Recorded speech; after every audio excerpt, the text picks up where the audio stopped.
5월은 가정의 달입니다.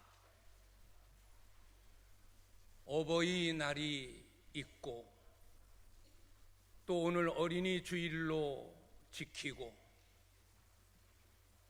스승의 날도 5월에 있고 부부의 날도 5월 중에 있습니다. 가정의 소중함을 깨닫게 하고 인식시키기 위함이 가정의 달을 둔 의미이기도 할 것입니다. 저는 가정의 달을 시작하면서 가정에 대한 설교를 준비했습니다. 가정의 위기, 어떻게 극복할 것인가?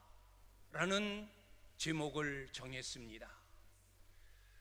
요즘 들어 우리 귀에 익숙한 단어 중에 하나가 위기라는 단어입니다.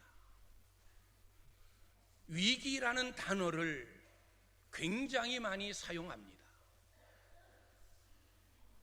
경제적 위기, 군사적 위기,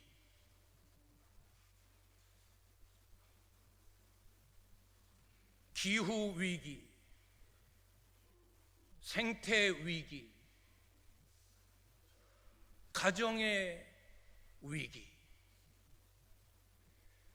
한편으로 생각할 때 긍정적으로 생각하기 위해 위기는 곧 기회다 라는 말도 사용합니다.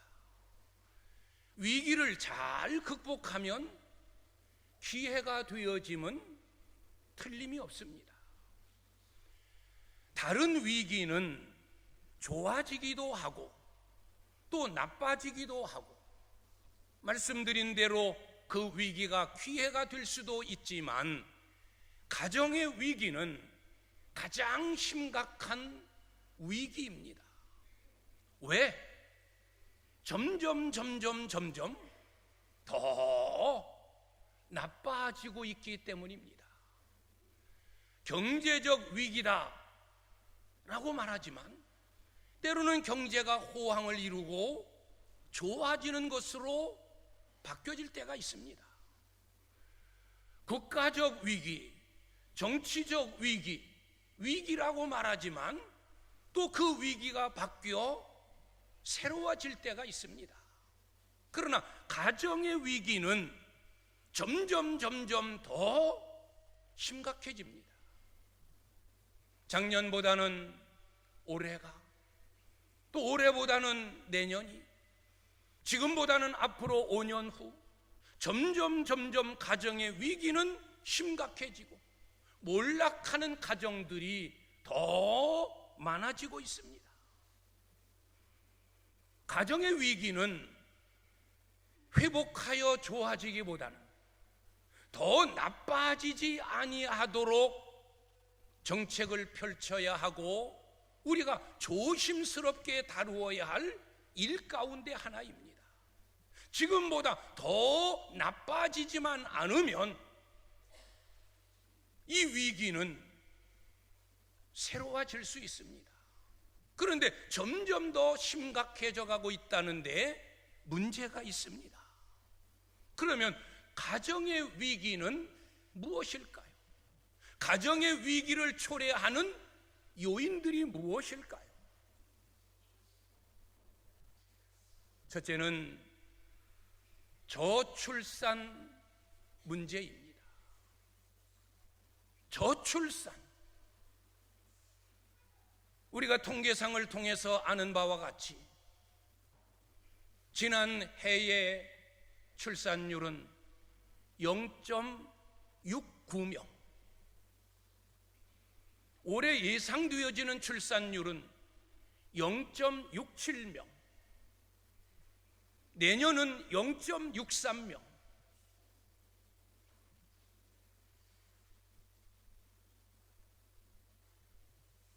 (2050년대가) 되어지면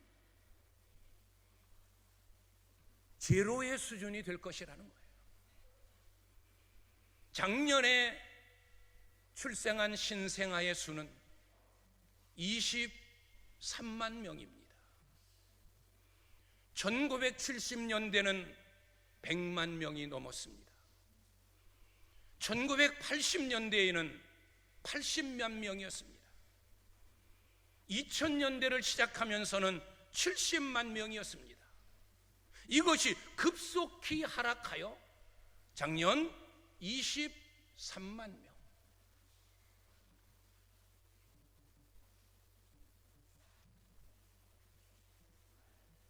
견모차라는 말을 들어보셨습니까?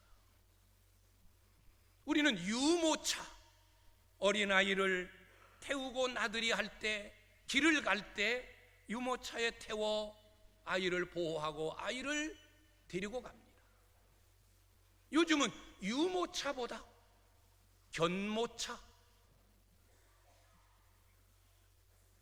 견모차가 더 많이 팔린다는 거예요. 견모차가 뭐예요? 아이가 누워 있어야 될 자리에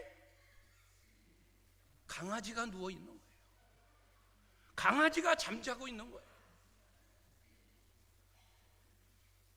지난주에 제가 아내와 같이 서울을 갔습니다. 버스로 가서 지하철로 가는 중에 제 아내가 옆구리를 쿡쿡 찌르는 거예요. 저거 보라고. 보니까 그야말로 견모차예요. 거기에 강아지가 야, 이런 시대가 되었구나. 어느 할아버지가 아들네 집에, 며느리의 집에 갔어요. 며느리가 시아버지를 반기면서 아가, 할아버지 오셨어? 할아버지 오셨어? 아니, 언제 우리 아들이 아들을 낳나 딸을 낳나? 시어머니가 끌어안고 나오는 아기가 강아지였어요. 내가 언제 강아지의 할아버지가 되었는가? 지금 이런 시대에 저출산율도 문제이지만 여기에 자살률 OECD 국가 중에 1위 자살률. 1년에 13,000명에서 15,000명이 자살을 하고 있습니다. 하루에 35명에서 40명이 자살을 하고 있는 거예요. 물론 이 자살의 요인 중에 하나가 질병의 요인도 있어요.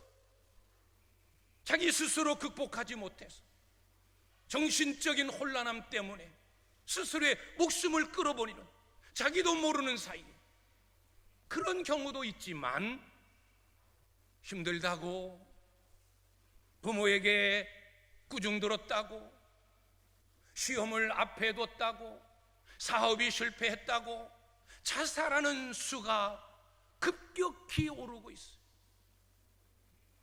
이 자살이 미화되고 있다는 데 문제가 있는 거예요. 출산율을 강조하는 것도 의미가 있지만 자살을 예방하는 것에도 의미가 있는데 오히려 자살이 미화가 되고 있어요. 대통령도 자살하고, 유명한 시장도 자살하고, 아이들이 그토록 선호하고 열광하는 연예인도 자살하고, 아이를 가르치고 학생을 가르치는 교사도 자살하고, 군수도 자살하고, 국회의원도 자살하고.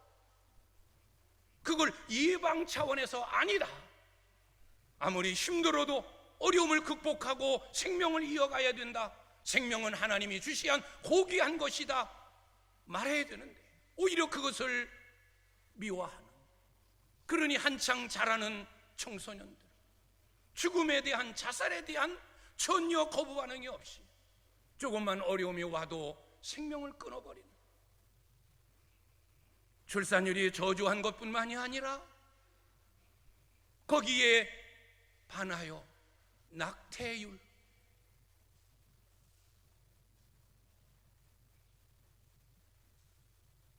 낙태율이 1년에 3만 5천에서 4만 명이라는 거예요. 뭐 별거 안 되네 라고 하지만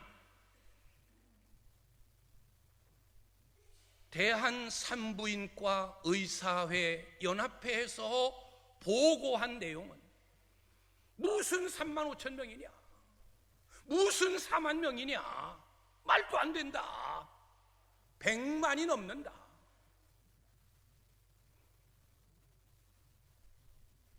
직접 낙태하고 수술하고 그런 일들에 앞장서 있는 산부인과 의사협의회에서 발표한 낙태율은 100만 명이 넘는다는 거예요. 이 100만 명을 하루로 환산하면 하루에 3,000명 이상을 낙태한다는 거예요. 이 저출산 문제, 이것이 가정의 위기예요. 물론 여인이 힘들어 자식을 낳지 않겠다는데 누가 뭐라고 하겠습니까마는 자유다라고 하겠지만 이건 가정의 위기로 이어지고 있는 거예요. 하나님께서 태초에 가정을 세우신 이유 목적 가운데 하나가 생육하고 번성하여 땅에 충만하라. 가정을 주시고 결혼한 이유 가운데 하나는 생육입니다. 자녀 출생입니다. 물론 내 마음대로 되어지는 일은 아니고 하나님께서 주관하시는 일이지만, 그러나 지금의 가정의 위기는 자식을 낳지 않으려 한다는 것, 아이가 생겨도 낙태시킨다는 것, 스스로 생명을 끊는 자들이 너무너무 많다는 겁니다. 이게 가정의 위기 중에 하나예요. 또 하나 가정의 위기는 학대 문제입니다. 아동학대, 노인학대, 부모학대. 우리는 심심찮게 매스컴을 통하여 그런 사건들을 접하게 됩니다. 물론 극히 일부분의 이야기지만 이 일은 점점 더 심각해져 가고 있습니다. 노인학대, 아동학대. 그래서 이 학대 문제를 해결하기 위해서 부모 징계권 폐지 제도가 생겼어요. 부모는 자식을 양육함에 있어서 체벌할 수도 있다, 사랑의 매를 들 수도 있다 라는 이런 민법이 엄연히 헌법에 있었는데 작년인가 재작년에 이 제도가 폐지되었어요. 부모는 자녀를 아무리 훈육하는 방법이요, 자녀를 교육하는 방법이라 할지라도 체벌하면 안 된다.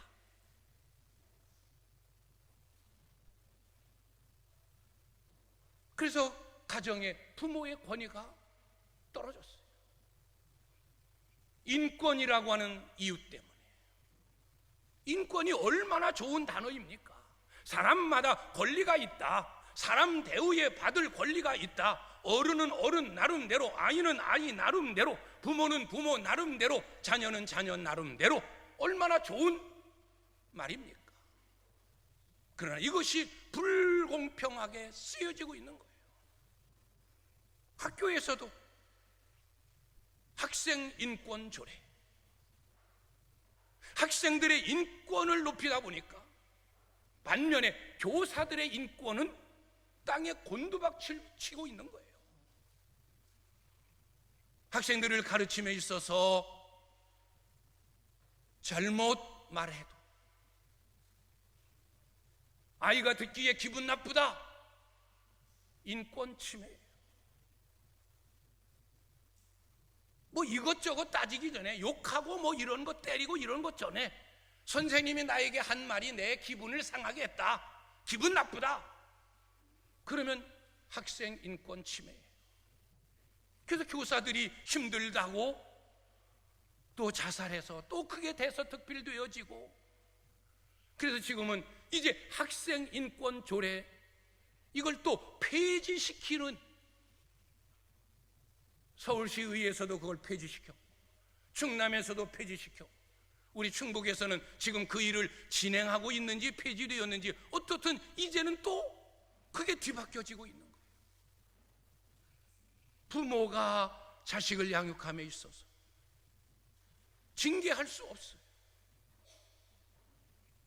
징계받은 자식이 부모를 신고하면 부모는 구속되는 거예요. 얼마 전 우리 교회에서 인권 세미나가 있었습니다. 제가 광고를 드리기도 했어요. 엄마가 딸에게 설거지를 시켰답니다. 이 딸아이가 엄마를 신고했어요. 인권 침해다. 왜 오빠에게는 설거지를 안 시키고 왜 나에게만 설거지를 시켰냐? 인권 침해다. 물론 극히 일부분이지만 지금 우리나라가 이렇게 돌아가고 있다는 거예요. 아빠가 어린 딸아이 운동장에 가서 철봉대에, 근데 이 딸아이가 뭐 철봉에 매달릴 수가 있나요? 그래서 아빠가 이 딸아이 허리춤을 잡고 들어 올려 가지고 철방에 매달리게 했어요. 이 딸아이가 신고했어요. 뭐라고? 성추행이라.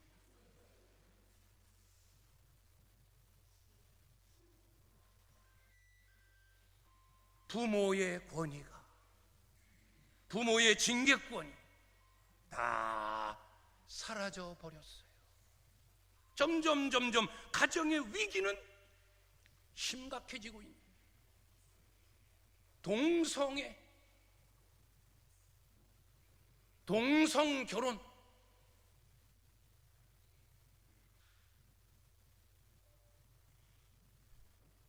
남자가 남자끼리, 여자가 여자끼리 제멋대로 성적 타락,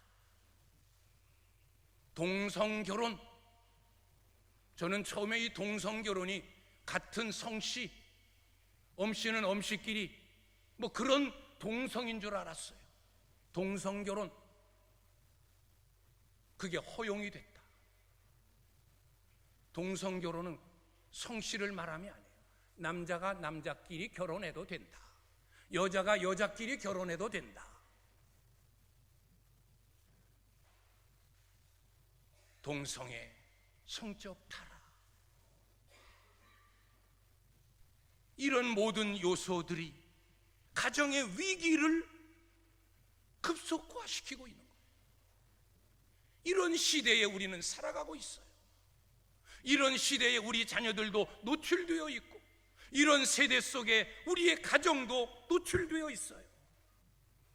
우리 자녀는 괜찮아, 우리 집은 괜찮을 거야 라는 그런 안일한 마음을 가지면 안 돼요. 이런 일들이 우리 자녀에게서 발생할 수도 있고 우리 가정에서 일어날 수도 있는 심각한 위기라고 하는 문제입니다.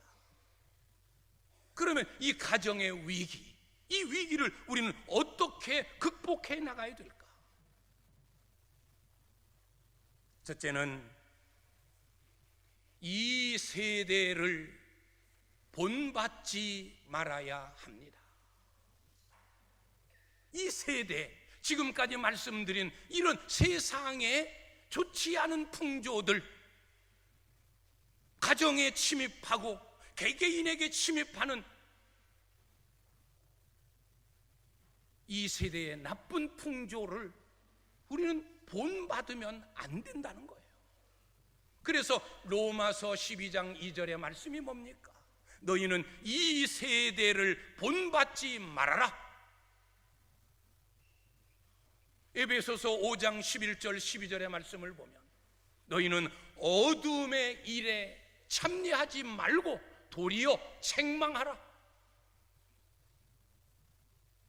저들이 은밀한 중에 행하는 일들은 말하기에도 부끄러운 일이라. 세상 속에서 벌어지고 있는 악한 일들은 바울이 에베소 교회에게 당부한 것처럼 사람의 입으로 말하기에도 부끄러운 일이에요. 남자가 남자끼리, 여자가 여자끼리. 한쪽에서는 그것도 괜찮아, 사람이 짐승하고, 이런 일들이 이 세상 속에서 버젓이 벌어지고 있고, 그걸 전혀 부끄러움으로 알지 못하고 이제는 당당하게 내가 그런 사람이다. 왜? 인권이라는 이유. 이 세대를 본받지 말아라. 디모데후서 3장 1절의 말씀을 보면 우리가 살아가고 있는 이 세대의 모습을 19가지의 특징으로 이야기를 했어요. 자기를 사랑하며, 돈을 사랑하며, 자랑하며, 교만하며, 거룩하지 아니하며, 비방하며, 감사하지 아니하며, 부모를 거역하며, 원통함을 풀지 아니하며, 무정하며, 사나우며, 배반하여 팔며, 조급하며, 선한 일을 좋아하지 아니하며, 절제하지 못하며,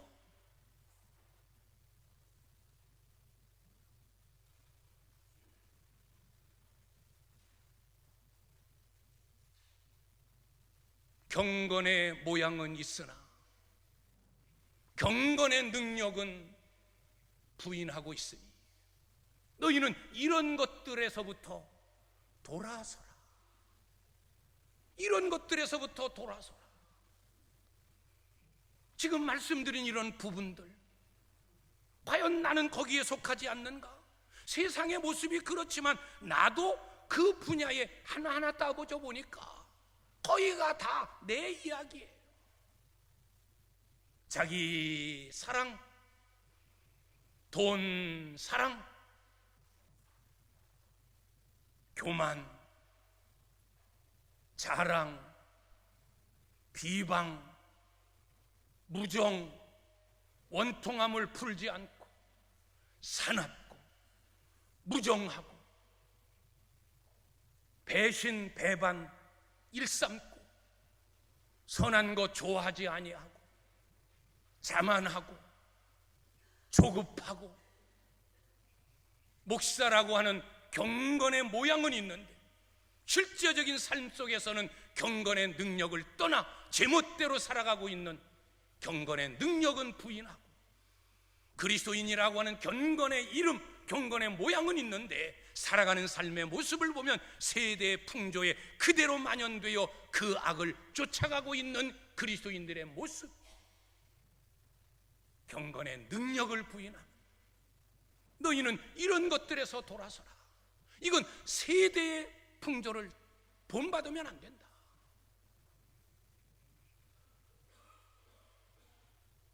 소개되어진 이 많은 악한 모습들, 이 세상이 돌아가고 있는 모습들, 그 더러움에 우리는 동조하면 안 돼요. 타협하면 안 돼요. 그것을 부러워하면 안 돼요. 그걸 우리는 책망하고 거기에서 돌아서야 하는 겁니다. 왜?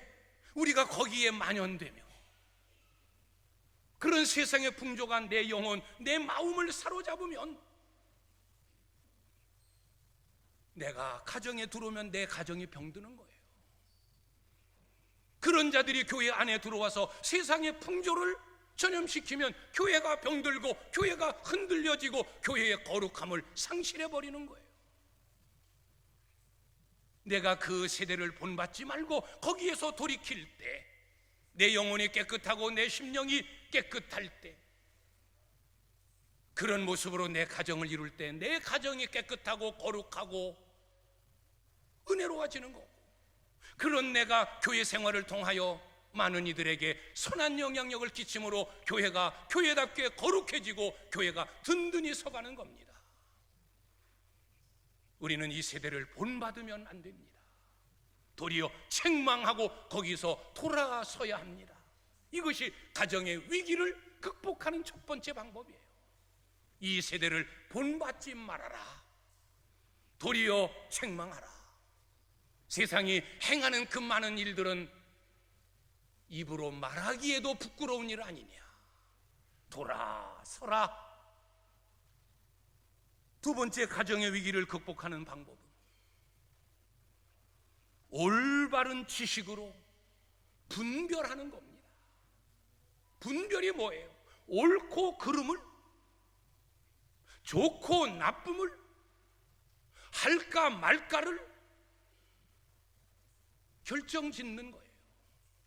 분별력이 있어야 돼요.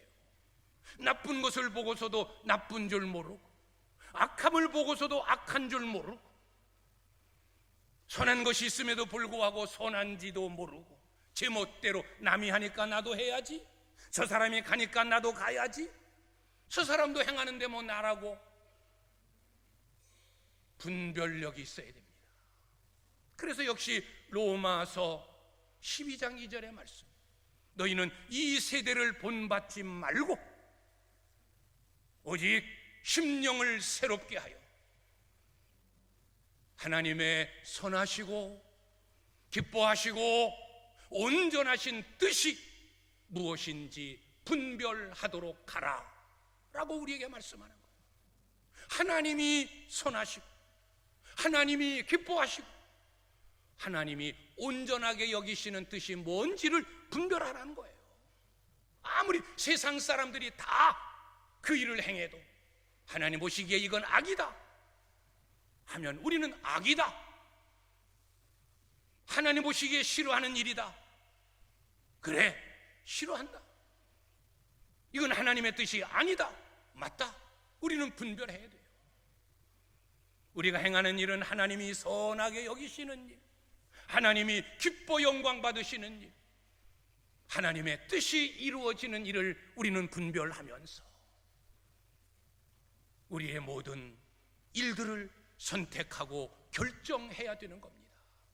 잠시 잠깐의 쾌락은 있고 잠시 잠깐의 유익은 있다 할지라도 이건 하나님이 아니야, 하나님 보시기에 악이야, 하나님 싫어하는 일이야 라고 하면 우리는 팽개쳐버리고 보지도 말고 듣지도 말고 가지도 말고 만지지도 말고, 하나님 보시기에 선하다, 의로운 일이다, 하나님 기뻐하시고 영광 받으실 일이다, 하나님의 뜻이다 여겨지면 잠시 잠깐의 손해일지는 모르지만 그 일을 우선으로 감당할 수 있는 이 일, 이것이 우리가 해야 될 일입니다. 주님은 제자들과 모인 무리들을 향하여 이런 말씀을 하셨어요. 너희는 하늘의 기후, 하늘의 기상은 분별할 줄 알면서 어떻게 이 세상에서 돌아가고 있는 풍조는 분간치를 못하느냐. 하늘의 기후도 너희가 맑다 흐리다 비가 올 거다 예측하면서 왜 이 세상 돌아가는 그 악한 일 분간치 못하고 거기에 매몰되고 거기에 타협하고 거기에 흡살려 살아가느냐. 분별력을 가져라. 우리의 분별력의 기준은 내 생각이 아니에요. 내가 배운 지식과 경험이 아니에요. 세상 살아가고 있는 사람들의 숫자가 아니에요. 하나님이 기준이에요. 그래서 하나님의 선하시고 기뻐하시고 온전하신 뜻이 무엇인지 분별해라. 우리는 분별력을 가져야 됩니다. 이미 이 세대를 본받지 말고 대신 분별력을 가지고 우리가 해야 할 일, 하지 않는 일, 우리가 당연히 거기에 바른 분별력을 가지면, 그런 믿음, 그런 결단력을 가지고 가정에 들어오면 내 가정이 병들 일 없어요. 이 분별력이 있으니까 이건 내 가정에 들어오면 안 되는 악이야, 하나님 싫어하는 일이야, 안 돼, 다 몰아냅니다. 내 가정이 무너질 리가 없어요. 그런 분별력을 가지고 신앙생활을 합니다. 이건 목사로, 장로로, 그리스도인으로 안 돼. 분별력을 가지면 이건 목사가 당연히 해야지, 손해를 보지만 장로로서 당연히 마땅히 해야 될 일이야, 그리스도인으로서 감당할 몫이지, 그런 의지를 가지고 있으면, 그런 자세로 교회 생활하고 그런 자세로 믿음의 길을 가는데 어떻게 교회가 부패해질 수 있습니까? 세상 풍조를 내가 배워서 그 생각, 그 악함이 내 생각, 내 마음속에 꽉 차 있으니까 그 모습으로 가정에 들어와 부부생활, 자녀 양육하니까 가정이 붕괴하고 가정이 세상처럼 썩어져 가고 있는 거고, 그런 자세로 교회 안에 와서 신앙생활하니 교회가 온전해질 수가 없는 거예요. 이 세대를 본받지 말아라. 하나님의 선하시고 기뻐하시고 온전하신 뜻이 무엇인지 분별하도록 하라. 이것이 가정의 위기를 그나마 막는 비결입니다. 마지막 세 번째로는 성경적 가치관을 가져야 합니다. 내가 세상을 어떻게 살 것인가, 위기에 있는 가정을 어떻게 이 위기를 극복할 것인가. 가정에는 세 가지 기둥이 있다라고 말합니다. 부모의 기둥, 부부의 기둥, 자녀의 기둥. 이 기둥이 바로 서야 되는 거예요.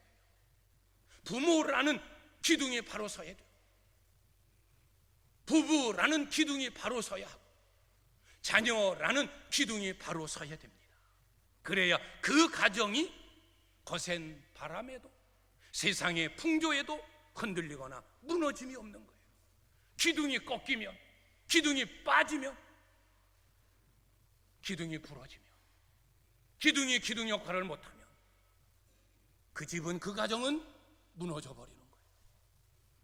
그래서 오늘 우리가 읽은 에베소서 5장 22절부터 6장 4절까지 이 세 가지 기둥에 대하여 이야기하는 거예요. 부부의 기둥, 부모의 기둥, 자녀의 기둥.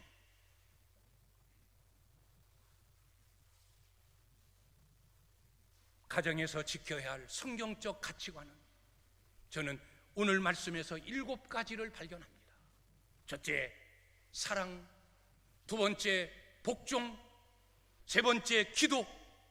네 번째, 감사. 다섯 번째, 존중. 여섯 번째, 권위. 일곱 번째, 예수 그리스도.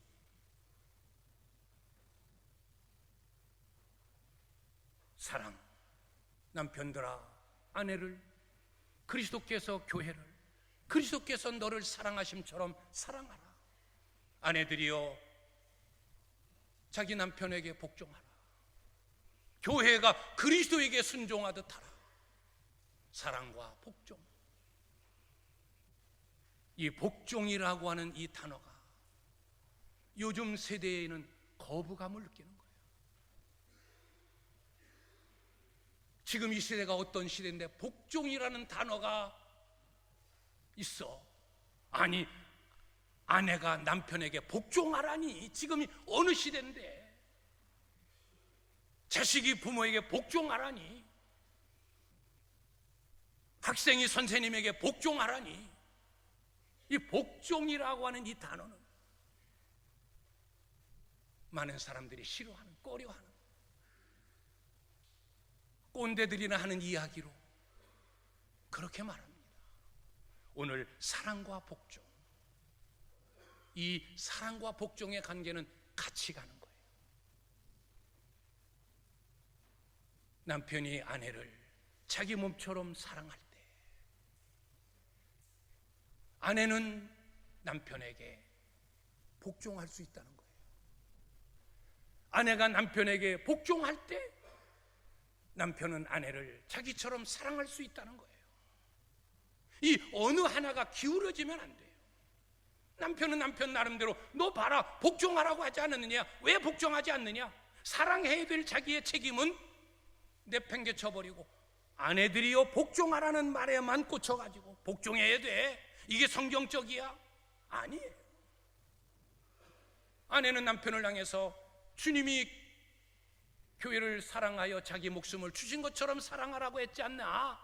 자기는 남편에게 복종하지 않고 늘 바가지만 박박 긁으면서 그 말씀만 보고서 사랑하라고 했잖아. 내 몸처럼 사랑하라고 했잖아. 왜 사랑하지 않아?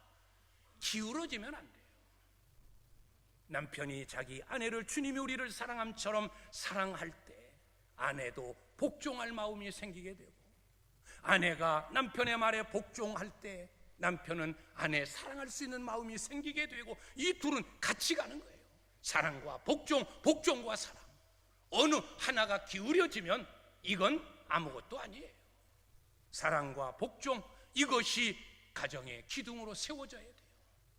남편은 아내를 자기 몸처럼 사랑하고,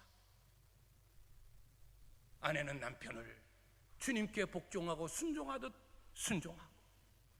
세 번째, 기도. 어떤 이는 기도가 없는 가정은 지붕 없는 집과 같다. 창문도 다 있고 문도 다 있고 벽도 다 있는데 지붕이 없어요. 비바람이 몰아치면 다 비 맞고 눈 맞고 바람 맞고 지붕 없는 집 아무 의미가 없다. 아무리 네가 네 가정을 든든히 세우려 한다 해도 네가 네 가정을 위해서 기도하지 않으면 지붕 없는 집과 같다. 그래서 마지막 제가 예수 그리스도라는 말을 썼어요. 주님이 함께하지 않는 가정, 기도가 없는 가정, 말씀이 없는 가정, 찬양이 없는 가정, 지붕 없는 집과 같아요. 그냥 그대로 세상에 노출되어서 세상 악함에, 세상 더러움에, 세상 부끄러움에 다 노출되어 아무런 보호벽이 없는 가정은 기도가 있어요. 자식을 위한 기도, 가정을 세우기 위한 기도, 부모를 위한 기도, 부부간의 기도, 기도예요. 네 번째로는 감사. 지금은 감사가 없는 시대가 되었어요. 부모에 대하여 감사가 없어요. 좋은 일을 만나도 감사가 없어요. 교회에서도 감사한 일들이 있어지면 집사님 고마워, 장로님 고마워요, 감사합니다, 감사가 오고 가야 되는데 당연한 것으로 죄송합니다만 매주일 우리는 떡을 먹어요. 감사해서 기도해줘서 특별한 일이 있을 때마다 기도해 주심에 대하여 감사하여 떡을 제공해요. 먹는 사람들 그걸 먹고 그거 제공하는 자에게 몇 명이나 집사님 맛있게 먹었어요, 권사님 고마워요, 감사하는 자들이 몇 명이나 될까? 그냥 당연한 것으로 자식 결혼시켰으니까 뭐 당연히 뭐 해야지. 당연한 것은 없어요. 감사함으로 며칠 땀 흘리고 음식 준비해서 제공하는 주방 봉사하는 분들에게 권사님 수고했어요, 집사님 맛있게 먹었어요, 고마워요, 과연 몇 명이나 할까? 저는 유심히 들어봐요. 그래도 맛있게 먹고 잔반통에 그릇 반납하면서 집사님 수고했어요, 화이팅, 거기에 며칠간 고생함이 다 사라지는 거예요. 이게 감사지. 이런 은혜가 있어야지. 당연한 것으로 뭐 니들 식사당번 하냐? 우리도 옛날 했어 뭐. 그런 식으로 감사가 있어야 돼요. 가정에서도, 교회에서도, 직장에서도, 인간관계 속에서는 감사가 있어야 돼요. 그러면 존중이에요. 부모를 공경하는 건 존중이에요. 아내를 사랑하는 것 존중이에요. 남편을 복종하는 것 존중이에요. 자녀를 주의 말씀과 기도로 양육하고 훈계하는 것 존중이에요. 이 존중은 꼭 아랫사람이 윗사람에게만 하는 단어가 아니에요. 모든 사람이 서로의 인권을 존중하면서 자식은 부모의 은혜에 존중하여 공경하고, 부모는 자식을 존중하여 노엽게 하지 말고, 부부는 서로 사랑하고 복종하여 존중하는 존중이 가정에 있을 때 가정의 위기는 세워지는 거예요. 그러면은 권위예요. 권위는 다스림과 이끌어감이에요. 이게 권위예요. 권위가 없으면 다스림이 무너지는 거예요. 권위가 없으면 이끌어갈 수 없는 거예요. 그래서 부모는 부모의 권위가 있어야 돼요. 자식은 부모의 권위를 인정해줘야 부모가 가정을 다스리고 이끌어갈 수 있는 거예요. 학생은 선생님의 권위를 인정해줘야 돼요. 그래야 선생님이 학생들을 잘 다스리고 이끌어갈 수 있는 거예요. 권위는 다스림과 이끌어감이에요. 교회는 목사의 권위를 인정해줘야 돼요. 그래야 목사가 교회를, 성도들을 다스리고 이끌어갈 수 있는 거예요. 부모의 권위가 땅바닥을 치고, 목사의 권위가 땅바닥을 치고, 선생의 교권이 무너지고, 그러니 이끌어감과 다스림이 무너져 버리는 거예요. 그래서 권위는 굉장히 중요한 거예요. 권위주의에 사로잡히기 때문에 문제지, 내가 목사야, 너희들 내 말 잘 들어야 돼, 이게 권위주의예요. 권위주의와 권위는 다른 거예요. 내가 선생인데 옛날 선생님, 스승님의 그림자도 못 밟아서 이 자식아, 그건 권위주의예요.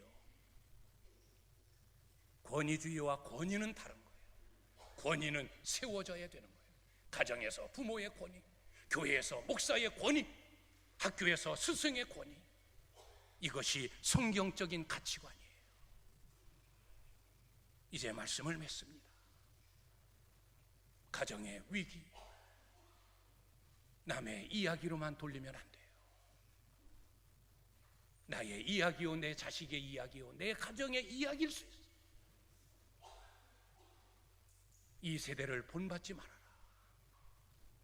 하나님의 선하시고 기뻐하시고 온전하신 뜻이 무엇인지 분별해라.